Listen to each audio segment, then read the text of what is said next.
എന്താണ് കഴിഞ്ഞ ചില ദിവസങ്ങളായിട്ട് ഓസ്ട്രേലിയൻ മീഡിയ ഇന്ത്യക്കെതിരെ അതിശക്തമായ രീതിയിലാണ് അറ്റാക്ക് ചെയ്യുന്നത്?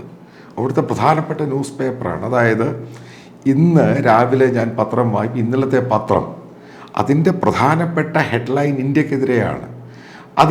അതിനകത്ത് ഓസ്ട്രേലിയയിലെ വളരെ സീനിയറായ ഉദ്യോഗസ്ഥൻ പോലും ഇന്ത്യക്കെതിരെ ശക്തമായ രീതിയിലാണ് പ്രതികരിച്ചിരിക്കുന്നത്. എന്താണ് ഇതിൻ്റെ പിറകിലുള്ള സംഭവം?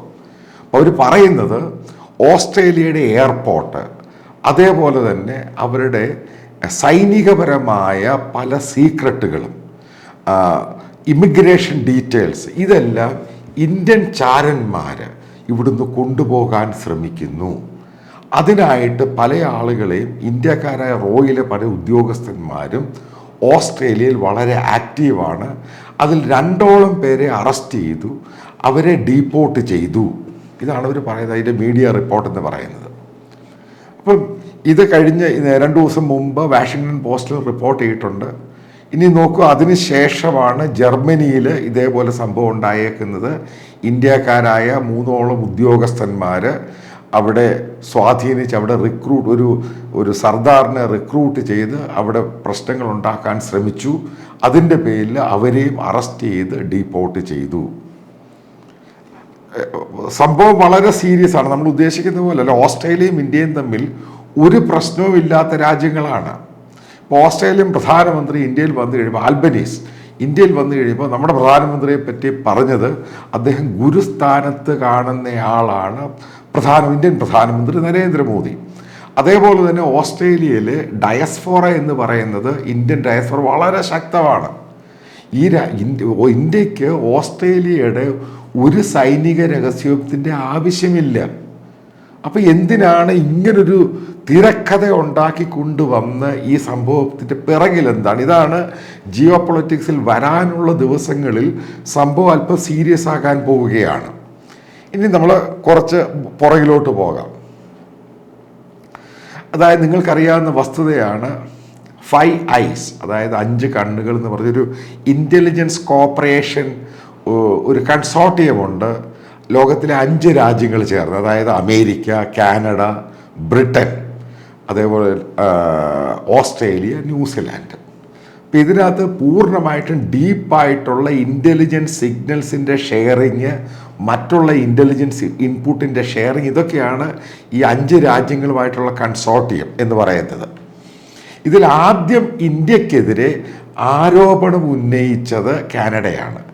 നിജർ സിംഗ് എന്ന് പറഞ്ഞ ആ സർദാറുമായിട്ട് ബന്ധപ്പെട്ട് അവിടെ കൊലപാതകം ഉണ്ടാകുന്നു. അതുമായിട്ട് വിക്രം യാദവുമായിട്ട് ബന്ധപ്പെട്ടും ഇന്ത്യയുടെ ചില ഡിപ്ലോമാറ്റിക് ഓഫീഷ്യൽസുമായിട്ട് അതുമായിട്ട് ഏർപ്പെട്ട ചില അക്യൂസ്ഡ് കുറ്റവാളികളുമായിട്ട് ഇന്ത്യൻ ഒഫീഷ്യൽസുമായിട്ട് ടെലിഫോണിക് കോൺവെർസേഷൻ ഉണ്ടെന്ന് പറഞ്ഞ് ഉള്ള ഡോക്യുമെൻറ്റ്സ്, റെക്കോർഡൊക്കെയാണ് ഈ 5 രാജ്യങ്ങളും ഷെയർ ചെയ്തിരിക്കുക. അതിൻ്റെ ഭാഗമായിട്ടാണ് അവിടുത്തെ പ്രൈം മിനിസ്റ്റർ അവിടുത്തെ പാർലമെൻറ്റിൽ ഇന്ത്യൻ ഏജൻ്റാണ് അവരുടെ മണ്ണിൽ വന്ന് ഈ കൃത്യം നടത്തിയത് എന്ന് പറയുന്നു. അതിനുശേഷം അമേരിക്കയും അതിൻ്റെ അകത്ത് റെസ്പോണ്ട് ചെയ്യുന്നു. ബ്രിട്ടൻ നിഷ്പക്ഷമായിട്ട് നിൽക്കുന്നു. ഓസ്ട്രേലിയ ഒന്നും മിണ്ടുന്നില്ല. ന്യൂസിലാൻഡ് ഒന്നും മിണ്ടുന്നില്ല. പിന്നീടാണ് ഈ പറയുന്ന പന്നുവിൻ്റെ വിഷയമുണ്ടാകുന്നത് അമേരിക്കയിൽ. അയാൾക്കെതിരെ നിഖിൽ ഗുപ്ത എന്ന് പറയുന്ന ഒരു ഡ്രഗ് ഡീലർ, അയാളെ ഒരു ഇന്ത്യൻ സീനിയറായിട്ടുള്ള ഓഫീഷ്യൽ, അതായത് സെയിം വിക്രം യാദവ് ഹയർ ചെയ്യുന്നു കോടികൾ കൊടുത്തിട്ട്. അതിൻ്റെ ഫോട്ടോ ഉൾപ്പെടെയാണ് വന്നിരിക്കുന്നത്. ഈ പന്നുവിനെ കൊല്ലുവാൻ വേണ്ടി, അമേരിക്കൻ സിറ്റിസനെ കൊല്ലുവാൻ വേണ്ടി. ഇയാൾ ഖാലിസ്ഥാൻകാരനല്ല. അമേരിക്കൻ പത്രവും അമേരിക്കാരും പറയുന്നത് മനുഷ്യാവകാശ പ്രവർത്തകരാണെന്നാണ്. അതുമായിട്ട് ബന്ധപ്പെട്ട അമേരിക്ക ഇന്ത്യക്ക് തെളിവ് കൊടുക്കുന്നു. അമേരിക്ക ഇന്ത്യയും തമ്മിലുള്ള ബന്ധം വഷളാകുന്ന രീതിയിലോട്ട് പോകുന്നു. ഓക്കെ, 2ാമത്തെ രാജ്യമായി. 3ാമത്തെ രാജ്യമാണ് ഓസ്ട്രേലിയ. അവരാണ് അതിശക്തമായ രീതിയിൽ, കാരണം അവിടുത്തെ ഓഫീഷ്യൽസും മീഡിയയും എല്ലാം ഇന്ത്യയെ കുറ്റപ്പെടുത്തുന്ന രീതിയിലോട്ട് പോകുന്നത്. പക്ഷെ ബ്രിട്ടൻ ഒന്നും മിണ്ടിയിട്ടില്ല. പക്ഷെ ബ്രിട്ടനിലും ഇതേപോലെ തന്നെ 2ഓളം ഇന്ത്യൻ ഒഫീഷ്യൽസിനെ അറസ്റ്റ് ചെയ്യുകയും, പക്ഷെ അത് ഒഫീഷ്യലായിട്ട് അവർ പറയുന്നില്ല. അവിടെ ചാരപ്രവർത്തനം നടത്താനും അവിടെ കൊലപാതകം ബ്രിട്ടീഷ് മണ്ണിൽ സിഖുകാരായുള്ള ടെററിസ്റ്റുകളെ കൊലപാതകം നടത്താൻ ശ്രമിച്ചുവെന്നും അവരും പറയുന്നു. അതായത് ഇപ്പം 3-4 രാജ്യങ്ങളായി.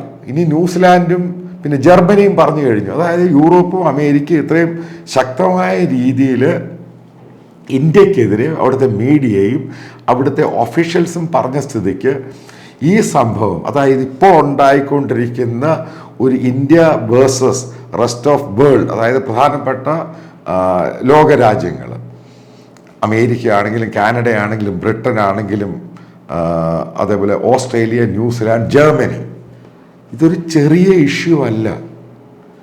ഇതൊരു ഗ്ലോബൽ ജിയോ പൊളിറ്റിക്സിൻ്റെ വല്ലാത്ത ഡീപ്പിലോട്ട് പോകുന്നതായിട്ടാണ് നമുക്ക് കാണുവാൻ സാധിക്കുന്നത്. ഇനി അടുത്ത ശ്രദ്ധിക്കുക, അബുദാബിയിൽ നടന്ന വേൾഡ് ട്രേഡ് ഓർഗനൈസേഷൻ അതിൻ്റെ മീറ്റിങ്ങിൽ, അപ്പോൾ ഇന്ത്യ വളരെ ആക്റ്റീവായിട്ടുള്ള മെമ്പറാണ്. തായ്വാൻ ഇന്ത്യക്കെതിരെ ഒരു ശക്തമായ ആരോപണം ഉന്നയിക്കുന്നു. ഇന്ത്യയിൽ നിന്നും സബ്സിഡി കൊടുത്ത് റൈസ്, അതായത് അരി, ലോകത്ത് പല രാജ്യങ്ങളും എക്സ്പോർട്ട് ചെയ്യുന്ന വളരെ ചീപ്പായിട്ടാണ്. അതുകൊണ്ട് മറ്റുള്ള രാജ്യങ്ങളുടെ റൈസിന് വില കുറയുന്നു. അപ്പം ഇതിനെ അന്ന് ഏറ്റവും കൂടുതൽ സപ്പോർട്ട് ചെയ്ത് കാനഡയും മറ്റുള്ള രാജ്യം കൂടെ ഓസ്ട്രേലിയ ഉണ്ടായിരുന്നു. അപ്പം ഈ രാജ്യങ്ങൾ ഇന്ത്യക്കെതിരെ നിഗൂഢമായ പലതും ഉദ്ദേശിച്ചുള്ള മുന്നേറ്റമാണ് നടക്കുന്നത്.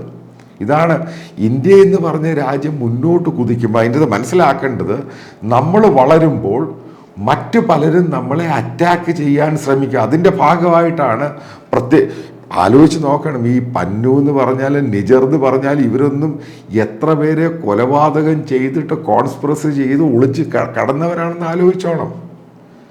അപ്പം ഇതിനെതിരെ ഇന്ത്യയിൽ ഏകദേശം 2 ലക്ഷം പേര് കൊല്ലപ്പെട്ടിട്ട് പോലും ഈ അമേരിക്കയാണെങ്കിലും കാനഡയാണെങ്കിലും അവരിതിനെപ്പറ്റി ഒന്നും മിണ്ടുന്നേ ഇല്ല. ഇവരൊക്കെ വളരെ സുഖലോലുപനായിട്ട് പല രാജ്യങ്ങളിൽ പോയി ഒളിച്ച് താമസിക്കുകയാണ്. ഇവരെ കൺട്രോൾ ചെയ്യാതെ ഇന്ത്യയിൽ ഒരു കാരണവശാലും ടെററിസം നിൽക്കാൻ സാധിക്കില്ല. അത് എല്ലാവർക്കും അറിയാവുന്ന വസ്തുതയാണ്. ഇന്ത്യ മറ്റുള്ള രാജ്യങ്ങളുടെ കാര്യത്തിൽ ആഭ്യന്തര കാര്യങ്ങൾ കൈകടത്തുന്നില്ല. ഇതിനകത്ത് മറ്റൊരു എക്സ്പേർട്ട് എഴുതിയൊരു സംഭവം ഞാൻ USA ടുഡേയിൽ വായിച്ചു കഴിഞ്ഞപ്പോൾ, അപ്പം അതിനകത്ത് പറഞ്ഞിരിക്കുന്നത് ഈ രാജ്യങ്ങളെല്ലാം ഇറാനുമായിട്ട് ശത്രുതയിലാണ്. ഈ പറയുന്ന രാജ്യങ്ങളെല്ലാം, അതായത് ഹൂത്തികൾ ഇന്ത്യയുടെ ഷിപ്പ് ഉൾപ്പെടെ ലോകത്തിലെ പല രാജ്യങ്ങളെ ഷിപ്പുകളെ അറ്റാക്ക് ചെയ്യുമ്പോൾ ഈ അമേരിക്കയാണെങ്കിലും മറ്റുള്ള രാജ്യങ്ങളെല്ലാം പ്രൊട്ടക്ഷൻ കൊടുക്കുന്നത്, ഇന്ത്യൻ ഷിപ്പിനും പ്രൊട്ടക്ഷൻ കൊടുക്കുന്നുണ്ടെന്ന് അവർ പറയുന്നത്. അതായത് സൂയസ് കനാൽ കഴിഞ്ഞ യമൻ്റെ തീരത്തോടെ വരുമ്പോൾ. പക്ഷേ ഇന്ത്യ ഇൻഡിപെൻഡൻ്റ് ആയിട്ട് ഇന്നും ഇറാനെ പിന്തുണയ്ക്കുന്ന ഇന്ത്യൻ ഷിപ്പിന് ഇന്ത്യ ഒറ്റയ്ക്ക് അവരിത് പെട്രോളിംഗ് കൺട്രോൾ ചെയ്യാമെന്ന് പറയുന്നു.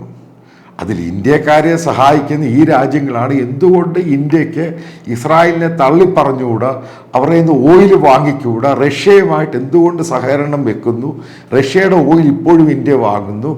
ഇതിൻ്റെ ഭാഗമായിട്ട് ഗ്ലോബലായിട്ട് ഈ രാജ്യങ്ങൾ ഇന്ത്യയുടെ മേൽ പ്രഷർ ഇടാനുള്ള പരിപാടിയാണ് എന്നും ആ റിപ്പോർട്ടിൽ പറയുന്നത്.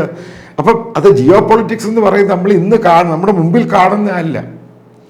പലതും നമ്മൾ കാണാത്ത കാര്യങ്ങളാണ്. പലതും ചിന്തിച്ച് പല രീതിയിലായിട്ട് മെറ്റീരിയലൈസ് ചെയ്ത് പലതും പിന്നീട് അത് വിസിബിളായിട്ട് അത് ഫിസിക്കലി അത് കയറി വരുന്നത്. ഇപ്പോൾ അതിനും വലിയ ചാൻസ് ഉണ്ട്. കാരണം നമ്മൾ റഷ്യയുമായിട്ട് അടുപ്പമാണ്, ഇറാനുമായിട്ട് അടുപ്പമാണ്. നമ്മൾ ഹൂത്തികളെ അവിടെ അറ്റാക്ക്, കാരണം നമ്മുടെ ഷിപ്പുകളെ അറ്റാക്ക് ചെയ്തിട്ടും നമ്മളത് റിട്ടാലിയേഷൻ ചെയ്യാൻ അവിടെ പോയിട്ടില്ല. അതെല്ലാം റിട്ടാലിയേഷൻ ചെയ്യുന്നത് ബ്രിട്ടനും അമേരിക്കയും ഫ്രാൻസുമാണ്. അപ്പോൾ ഇന്ത്യ വളരെ ഇൻഡിപെൻഡൻ്റ് ആയിട്ട് നിൽക്കുന്നു, എല്ലാ സുഖസൗകര്യങ്ങളും എടുക്കുന്നു. ഈ പറയുന്ന പല സാങ്ഷനും അവർ പറയുന്ന നാറ്റോ രാജ്യങ്ങളും അമേരിക്കയും പറയുന്ന സാങ്ഷൻ ഇന്ത്യ ഉൾക്കൊള്ളുന്നില്ല. ഇത് ഇന്ത്യയുടെ മുകളിൽ പ്രഷർ ചെയ്യാനുള്ള ടാക്ടിക്സ് ആണ് എന്നും പല എക്സ്പേർട്ടുകൾ പറയുന്നു. അപ്പോൾ അതിൻ്റെ ഭാഗമായിട്ട് എനിക്ക് തോന്നുന്നത്, അതിൻ്റെ ഭാഗമായിട്ടാണ് എവിടെയും ഒരു കാരണവശാലും നമുക്ക് യാതൊന്നും ആവശ്യമില്ലാത്ത ഓസ്ട്രേലിയൻ ഡിഫൻസിൻ്റെ രഹസ്യങ്ങൾ നമ്മൾ ചോർത്തിയെന്ന് പറയുക. അതേപോലെ തന്നെ ജർമ്മനിയിൽ നിന്നും പെട്ടെന്ന് അവിടെ നമ്മൾ അറ്റാക്ക് ചെയ്യാൻ ശ്രമിച്ചു എന്ന് പറഞ്ഞ് ഇന്ത്യൻ ഒഫീഷ്യൽസിനെ ബാർ ചെയ്യുക. ഇത് ഫസ്റ്റ് സ്റ്റെപ്പാണ്. സെക്കൻഡ് സ്റ്റെപ്പ് എങ്ങോട്ടും, ഇത് സാങ്ഷനിലോട്ടാണോ പോകുന്നത്? ഇതാണ് ചോദ്യം. അതായത് ജിയോ പൊളിറ്റിക്സിൽ എന്താണ് നാളെ സംഭവിക്കുന്നത് ഈ ലോകരാജ്യങ്ങളുടെ പവറിൻ്റെ മുമ്പിൽ? അതായത് അവരുമായിട്ട് ഒത്തുചേർന്ന് പോയില്ലെങ്കിൽ ഏത് രീതിയിലാണ് അവർ ഇൻ്റർനാഷണൽ പ്രഷർ ചെയ്ത് ഇന്ത്യ എന്ന് പറയുന്ന കുതിക്കുന്ന ഒരു രാജ്യത്തെ തകർക്കുവാൻ ശ്രമിക്കും. ഇതിലേക്കാണ് പ്രധാനമായിട്ടും ചോദ്യങ്ങൾ പോകുന്നത്.